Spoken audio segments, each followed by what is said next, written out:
Assalamualaikum warahmatullahi wabarakatuh. Kami dari kelompok 1.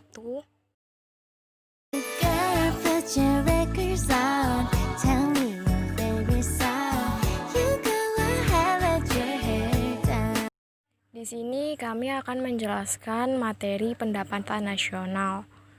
Berikut ini adalah peta konsepnya. Pendapatan nasional dapat diartikan sebagai pendapatan yang diterima masyarakat suatu negara selama 1 tahun, atau dapat diartikan juga sebagai total produksi barang dan jasa yang dihasilkan masyarakat suatu negara selama 1 tahun dan diukur dengan satuan moneter. Akumulasi pendapatan nasional yaitu dari pendapatan yang diterima oleh para pemilik faktor produksi suatu negara, pengeluaran yang dikeluarkan oleh seluruh rumah tangga ekonomi suatu negara, dan total produksi barang dan jasa yang dihasilkan masyarakat suatu negara selama periode tertentu yang diakumulasikan dan dijadikan dasar perhitungan pendapatan nasional. Pendapatan nasional mempunyai peran penting dalam menggambarkan tingkat kegiatan ekonomi yang tercapai serta perubahan dan pertumbuhannya dari tahun ke tahun.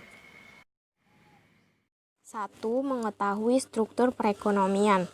Dengan menghitung pendapatan nasional, maka dapat diketahui struktur perekonomian suatu negara, apakah termasuk negara industri, pertanian, atau jasa, serta dapat diketahui kontribusi dari masing-masing sektor tersebut. Secara umum, sektor perekonomian suatu negara dapat dibagi menjadi 3, yaitu pertanian, industri, dan jasa.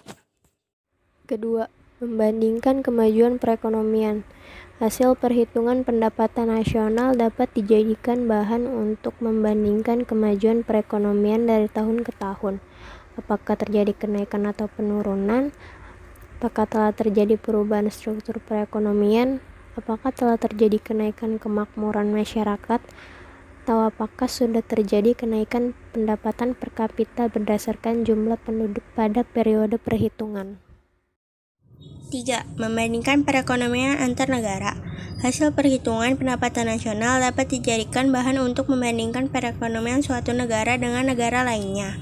Hasil perbandingan dapat diketahui apakah negara tersebut termasuk negara maju, negara berkembang, atau negara terbelakang.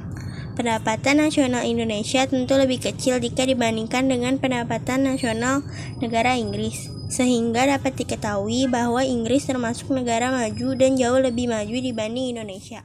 4. Dasar dan perumusan kebijakan pemerintah. Data pendapatan nasional dapat digunakan sebagai landasan atau pedoman bagi pemerintah untuk menetapkan kebijakan perekonomian. Dengan mengetahui kontribusi dari masing-masing sektor perekonomian, maka pemerintah dapat melihat sektor mana yang masih dapat digali potensinya dan sektor mana yang harus mendapatkan prioritas. Sehingga pemerintah dapat menentukan kebijakan apa yang harus diambil untuk memperbaiki situasi perekonomian tersebut. 5. Mengukur kinerja pembangunan. Hasil perhitungan pendapatan nasional menggambarkan kinerja dari masing-masing sektor. Jika sektor industri lebih besar kontribusinya dibanding sektor lain, maka berarti pembangunan di sektor tersebut lebih produktif dibanding sektor lainnya. Selain itu, besar kecilnya pendapatan nasional pada suatu periode menggambarkan kinerja pembangunan yang dilakukan pemerintah dan masyarakat pada masa itu. Sekian dari kelompok kami, terima kasih.